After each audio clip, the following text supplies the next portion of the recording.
सुनो जंगीरा, बात तक छोड़ दो आप मुझे। जी साहब बैठिए। अरे आरती, तुम यहाँ पर ये सब क्या कर रही हो? तुम रिक्शा चला रही हो और तुमने ये अपनी हालत कैसे बना रखी है?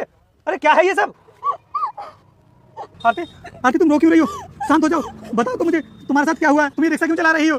रोहित क्या बताऊं मैं तुम्हें, तुम्हारे बॉर्डर चले जाने के बाद में मुझ पर बहुत अत्याचार होता है। अत्याचार? अरे तुम्हारे ऊपर कौन अत्याचार करता है? तुम मुझे बताओ तो सही। देखो आरती, मैं वापस आ चुका हूँ, तुम्हें कुछ भी छिपाने की जरूरत नहीं है। जो भी तुम्हारे साथ हुआ है, जिसने भी किया है, तुम मुझे बताओ, मैं उसको छोड़ूंगा नहीं। रोहित तुम्हारे बड़े भैया और तुम्हारी भाभी की वजह से आज मुझे ये रिक्शा चलाना पड़ रहा है। क्या कहा तुमने?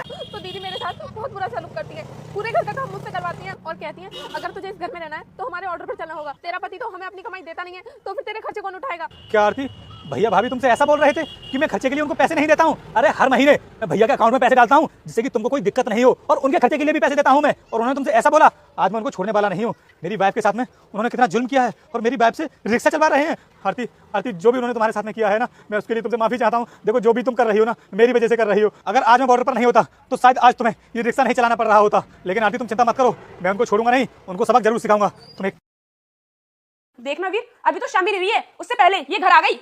ये तो रिक्शा चलाने के लिए गई थी ना, तो फिर इतनी जल्दी वापस क्यों आ गई? अभी बहुत टाइम है, जाके अपना रिक्शा चला। चल निकल यहाँ से। भाई साहब मुझे भूख लग रही थी, इसलिए मैं खाना खाने आ गई। कमाना धमाना है नहीं और खाना खाने के लिए आ गई। चुपचाप चली जाए यहाँ से, जाकर रिक्शा चला ले।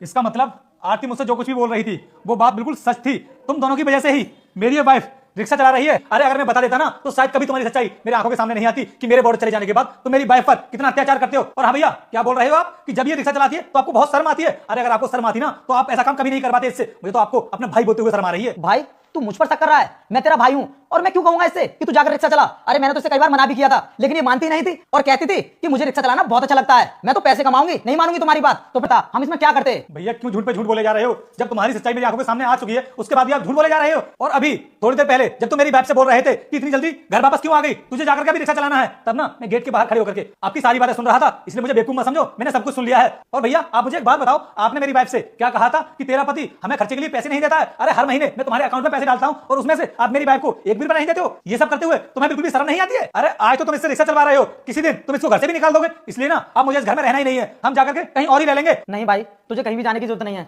और हमने तेरी वाइफ के साथ में जो कुछ भी किया है ना, हम उसके लिए बहुत शर्मिंदा हैं।